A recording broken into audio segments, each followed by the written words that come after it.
नागपुर शहर में नागपुर महानगर पालिका हेल्दी स्ट्रीट बनाएगी। इसी से जुड़ी हुई ये खबर है।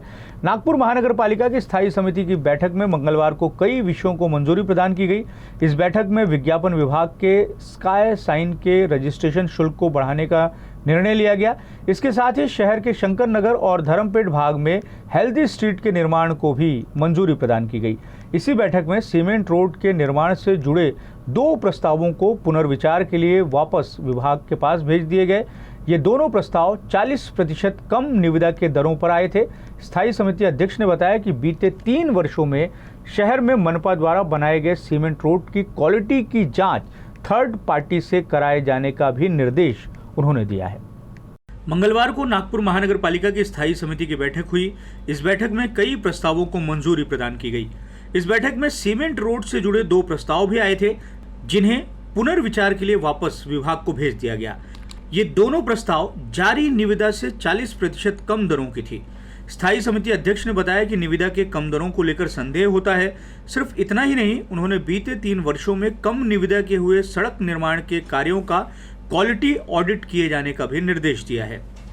आपण क्वालिटी कंट्रोल किंवा क्वालिटी चेक किंवा क्वालिटी ऑडिट ज्याला म्हणतो, थर्ड पार्टी क्वालिटी चेक हे VNIT सारख्या संस्था असतील त्यांच्याकडून करणं अनिवार्य केलं आहे। जर का बिलोमध्ये जाऊन पण जर का क्वालिटी मेंटेन राहणार असेल तर तिथे महानगरपालिकेचा पैसा वाचतोय निश्चितच, जे की चांगली गोष्ट आहे। पण जर का क्वालिटीवर त्याचा असर पडत असेल तर कुठलंही कॉम्प्रोमाइज क्वालिटीवर केला जाणार नाही। हा जनतेचा पैसा आहे आणि जनतेला त्याचा न्याय हा मिळालाच पाहिजे। त्यामुळे आपण त्याच्यासाठी सांगितलं की आपण अजून एक आज आदेश दिला की मागील 3 वर्षामध्ये किती बिलो गेले ते एकदा चेक करावा। त्याच्यानंतर त्याचा क्वालिटी चेक करून आज त्याचं ऑडिट करावं आणि त्याच्यामध्ये जर का काही भेसळ किंवा काही डिस्क्रिपन्सी जर का आपल्याला आढळली तर त्याच्यावर आपण त्या कॉन्ट्रॅक्टरवर पण कारवाई करू आणि अधिकाऱ्यांनी त्यांच्यावर कारवाई करू नये याचं उत्तर लिखित द्यावं। इस बैठक में विज्ञापन विभाग के स्काई साइन के रजिस्ट्रेशन शुल्क को बढ़ाने का भी निर्देश दिया गया है। इसके साथ ही हैप्पी स्ट्रीट बनाए जाने के प्रस्ताव को भी मंजूरी प्रदान की गई है। हेल्दी स्ट्रीटचं प्रेझेंटेशन बघितलं जे अतिशय चांगलं आहे, जो एक अभिनव उपक्रम असू शकतो। त्याचं प्रेझेंटेशन तुम्हाला पण विनंती आहे की त्याचं प्रेझेंटेशन एकदा तुम्ही पण बघावं। अतिशय चांगला उपक्रम आहे, ज्याच्यामध्ये चालणाऱ्यांसाठी जागा असेल, सायकल चालवणाऱ्यांसाठी जागा असेल, अगदी आपल्या लहान मुलांची जी बाबा गाडी असते ती नेण्यासाठी, सुटकेस नेण्यासाठी, कारण की आपण इतर वेळी ते खडधड वाजतं।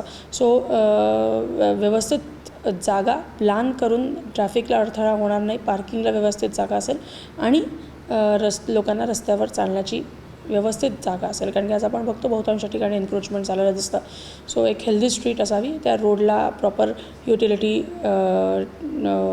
ची एक ट्रंक असावी, जेणेकरून भविष्यामध्ये तो रस्ता खोदायची गरज पडणार नाही, कारण की आपण बघतो की बरेचदा रस्ते खोदले जातात। हे जर का हा प्रयोग जर का प्रॉपरली यशस्वी झाला तर मग आपल्याला याला भविष्यात पण ठिकाणी रिप्लिकेट करतात।